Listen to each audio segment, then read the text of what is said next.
Hi అండి అందరికీ.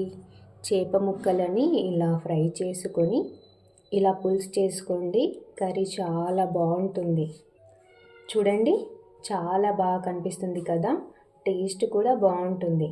Curry ఎలా చేయాలో ఈ వీడియోలో షేర్ చేస్తాను. ఈ వీడియోని ఎక్కడా స్కిప్ చేయకుండా చివరి వరకు చూడండి. ముందుగా చేపల పులుసు కోసం చేప ముక్కలని ఇలా శుభ్రంగా కడిగి తీసుకోవాలి.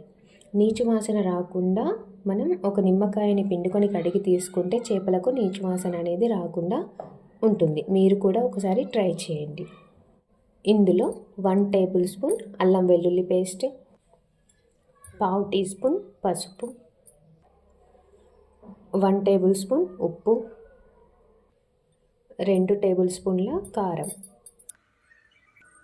మనకు చేపల పులుసులో కారం అనేది ఎక్కువగా ఉంటేనే కర్రీ అనేది చాలా టేస్ట్గా వస్తుంది.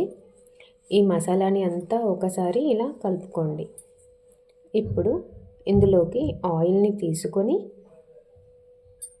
ఇలా బాగా కలుపుకోవాలి మసాలా అంతా. ఇలా ఆయిల్ని తీసుకోవడం వల్ల చేప ముక్కలు అనేది మనకు బాగా మంచిగా ఫ్రై అవుతాయి. ఇలా కలుపుకున్న మసాలా అంతా ఈ చేప ముక్కలకు బాగా పట్టేటట్టు కలుపుకోవాలి. ఇలా మసాలా అంతా పట్టించిన చేప ముక్కలని కనీసం ఒక 10 నిమిషాలు పక్కకు ఉంచుకోవాలి. స్టవ్ ఆన్ చేసి ఒక ప్యాన్ పెట్టుకొని ఈ ప్యాన్లో చేప ముక్కలని ఫ్రై చేయడానికి సరిపడా ఆయిల్ని వేసుకో. ఈ ఆయిల్ బాగా హీట్ అయ్యాక ఇందులో మనం ముందుగా మసాలా పట్టి ఉంచిన చేప ముక్కలు ఈ ప్యాన్లో సరిపడా వేసుకోవాలి.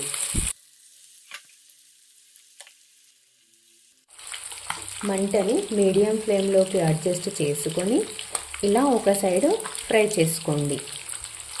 ఇలా ఒక సైడ్ ఫ్రై అయ్యాక టర్న్ చేసి ఇంకొక సైడ్ కూడా ఫ్రై చేసుకోవాలి.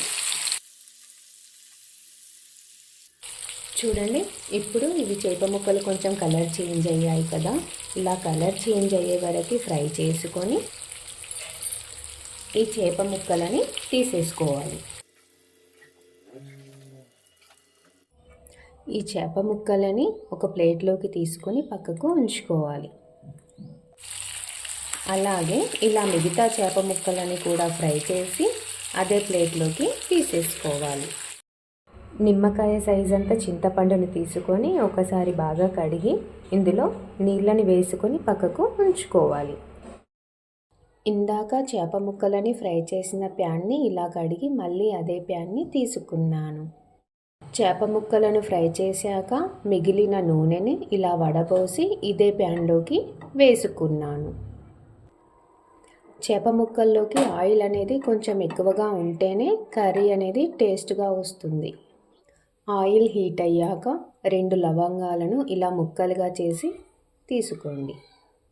1/2 టేబుల్ స్పూన్ మెంతులు, 1 టీ స్పూన్ జీలకర్ర, ఒక 2 ఎండుమిరపకాయలు, కొద్దిగా కరివేపాకుని కూడా వేసుకోవాలి.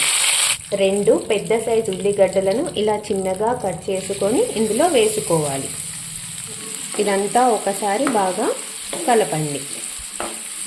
ఈ ఉల్లి ముక్కలు కొంచెం ఇలా ఫ్రై అయ్యాక ఇందులో 1/2 టేబుల్ స్పూన్ అల్లం వెల్లుల్లి పేస్ట్ని తీసుకొని ఇది ఆయిల్లో బాగా పచ్చి వాసన పోయేంత వరకు ఫ్రై చేసుకోవాలి.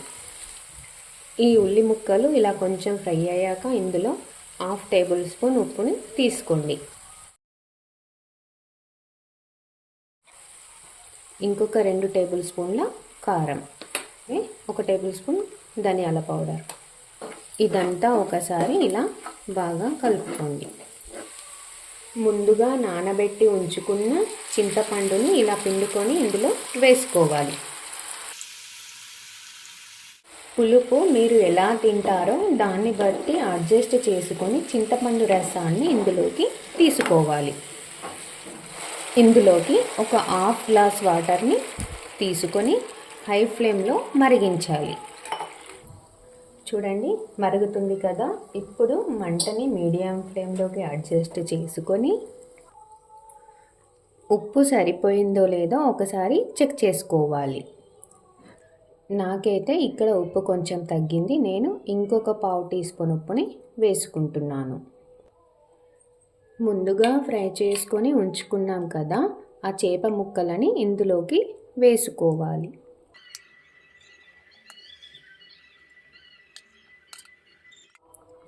స్పూన్తో చేప ముక్కలని టచ్ చేయకుండా ఇలా పులుసుని అంతా ఒకసారి బాగా కలపాలి. మంటని లో ఫ్లేమ్లో పెట్టుకొని కనీసం ఒక 10 నిమిషాలు ఉడకబెట్టాలి. 10 నిమిషాల తర్వాత సన్నగా కట్ చేసుకున్న కొత్తిమీరని తీసుకొని ఇప్పుడు 1 నిమిషం ఉడికిస్తే చాలు. అంతేనండి, ఇలా ఫ్రై చేసిన చేపల పులుసు కర్రీ రెడీ అయింది. మీరు ఇలా వండండి, టేస్ట్ అదిరిపోతుంది. మీకు కూడా చాలా బాగా నచ్చుతుంది. మీరు ట్రై చేసి మీకు ఎలా వచ్చిందో నాకు కామెంట్ బాక్స్లో కామెంట్ చేయడం మాత్రం మర్చిపోకండి. ఓకే ఫ్రెండ్స్, మరి బాయ్.